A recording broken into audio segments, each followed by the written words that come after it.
ನಮಸ್ಕಾರ. ಇವತ್ತಿನ ವಿಡಿಯೋದಲ್ಲಿ ಗಾದೆ ಮಾತು ವಿಸ್ತರಣೆ ಕೈಗೆ ಬಂದ ತುತ್ತು ಬಾಯಿಗೆ ಬರಲಿಲ್ಲ. ಹಾಗೆ ಎಲ್ಲರಿಗೂ ಗಣರಾಜ್ಯೋತ್ಸವದ ಶುಭಾಶಯಗಳು.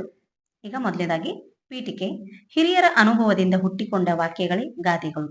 ವೇದ ಸುಳ್ಳಾದರೂ ಗಾದೆ ಎಂದಿಗೂ ಸುಳ್ಳಾಗದು ಎಂಬ ಗಾದೆಯು ಸರ್ವಕಾಲಿಕ ಮೌಲ್ಯಕ್ಕೆ ಸಾಕ್ಷಿಯಾಗಿದೆ.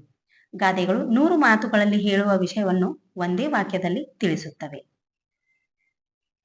ಈಗ ವಿಷಯ ವಿವರಣೆ. ಗಾದೆಗಳ ವಿಶೇಷತೆ ಎಂದರೆ ಸಂಕ್ಷಿಪ್ತತೆ, ಜನಪ್ರಿಯತೆ, ತೀಕ್ಷ್ಣತೆ, ವಿವೇಚನೆ ಹಾಗೂ ಹಾಸ್ಯ.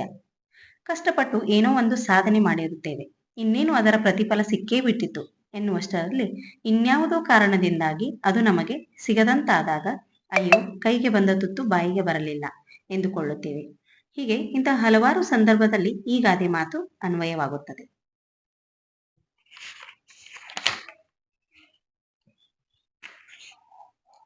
ಈಗ ಈ ಗಾದೆ ಮಾತಕ್ಕೆ ಒಂದೆರಡು ಉದಾಹರಣೆಗಳು.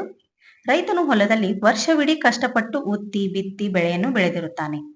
ಇನ್ನೇನು ಅದನ್ನು ಕಟಾವು ಮಾಡಬೇಕು ಎನ್ನುವಾಗ ಅಕಾಲಿಕ ಮಳೆಯಿಂದಾಗಿ ಅವನು ಬೆಳೆದ ಬೆಳೆಯೆಲ್ಲ ನಾಶವಾದಾಗ ರೈತನಿಗೆ ಕೈಗೆ ಬಂದ ತುತ್ತು ಬಾಯಿಗೆ ಬರಲಿಲ್ಲವಲ್ಲ ಎನಿಸುತ್ತದೆ.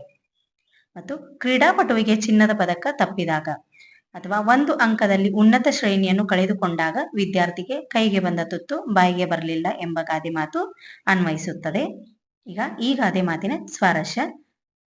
ಕಷ್ಟಪಟ್ಟು ಮಾಡಿದ ಕೆಲಸ ಅಥವಾ ಪ್ರಯತ್ನ ಕೊನೆ ಕ್ಷಣದಲ್ಲಿ ವಿಫಲವಾಗುವುದು ಎಂಬುದನ್ನು ಈ ಗಾದೆ ಮಾತು ಸೂಚಿಸುತ್ತದೆ.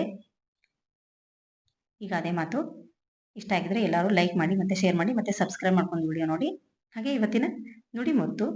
ಪ್ರಯತ್ನ ಎಂಬುದು ಬೀಜದ ಹಾಗೆ, ಬಿತ್ತುತ್ತಲೇ ಇರಬೇಕು. ಚಿಗುರಿದರೆ ಮರವಾಗುತ್ತದೆ, ಇಲ್ಲವಾದರೆ ಮಣ್ಣಿಗೆ ಗೊಬ್ಬರವಾಗುತ್ತದೆ. ನುಡಿಮುತ್ತು ಇಷ್ಟ ಆಗಿದ್ರೆ ಲೈಕ್ ಮಾಡಿ. ಈ ವಿಡಿಯೋ ಇಷ್ಟ ಆಗಿದ್ರೆ ದಯವಿಟ್ಟು ಸಬ್ಸ್ಕ್ರೈಬ್ ಮಾಡ್ಕೊಂಡು ವಿಡಿಯೋ ನೋಡಿ. ವಿಡಿಯೋ ನೋಡಿದ್ದಕ್ಕಾಗಿ ಧನ್ಯವಾದಗಳು.